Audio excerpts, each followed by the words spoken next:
阿特莱斯在表演的时候，因为我在现场嘛，我就看他搬完了第一次啊，第二次的时候啊，刚开始比较湿滑，但是搬到最后啊一个产品的时候呢，他忽然就趴下了，然后接着呢就瘫痪了，然后接着呢就彻底的躺平了。这个时候讲解员呢还没反应过来啊，他以为这个阿特莱斯应该表演完啊再回去啊给大家啊挥手鞠躬致意啊，这时候操作机器人呢也没反应过来，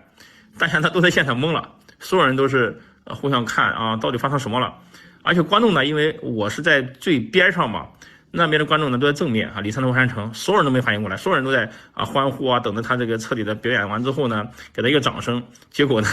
就躺平了。这个运动阿三过来之后一脸无奈啊，也不知道什么原因啊，赶快把这个东西挪开啊，然后赶快把它给摆正它，然后看看到底出现什么问题。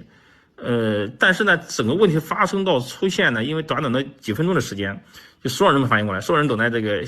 完美的结束，因为展会还剩下一天嘛，结果出现这么幺蛾子啊，大家确实没有想到，说明机器人呢目前还不成熟啊，很多兄弟想投资的话，其实还是要谨慎一点啊，因为目前啊机器人还处于表演啊，或者说